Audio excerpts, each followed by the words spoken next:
श्रीमती हिराबाई गोयनका कन्या विद्यालयाच्या विद्यार्थिनींनी महत्त्वपूर्ण सहभाग नोंदविला। बालकला अकादमी आणि स्त्री शिक्षण प्रसारक मंडळाच्या संयुक्त विद्यमाने नागपूर येथे आयोजित स्पर्धेत गट अ आणि गट ब मध्ये विविध शाळांच्या विद्यार्थिनींनी देशभक्ती गीतांचा सादरीकरण केलं। जुलै आणि ऑगस्ट महिन्यात विदर्भातील आंतरशालेय देशभक्ती समूहगान स्पर्धेचे आयोजन बालकला अकादमी आणि स्त्री शिक्षण प्रसारक मंडळ नागपूर यांच्या वतीने कविवर्य सुरेश भट सभागृह नागपूर येथे आयोजित करण्यात आले होते।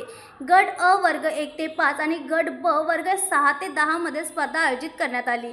गट ब साठी 51 शाळांनी सहभाग नोंदविला, ज्यात धामणगाव एज्युकेशन सोसायटीच्या श्रीमती हिराबाई गोयनका कन्या विद्यालयाच्या 13 विद्यार्थिनींनी भाग घेतला। निर्माणों के पावन युग में आणि लड़कियां हम हिंदुस्तान की या गीतांवर विद्यार्थिनींनी सुंदर सादरीकरण केले। बालकला अकादमीच्या अध्यक्षा सौ मधुरा गडकरी आणि स्त्री शिक्षण प्रसारक मंडळाच्या सौ सीमा फडणवीस यांची उपस्थिती विद्यार्थिनींच्या परिश्रमाचे कौतुक करणारी होती। शाळेच्या मुख्याध्यापिका सौ सुनीता देशपांडे यांनी विद्यार्थिनींना मार्गदर्शन केले। शाळेच्या शिक्षिका सौ अदिती पाठक आणि श्री वडगिरे यांनी गीतांची निवड आणि सरावासाठी मेहनत घेतली।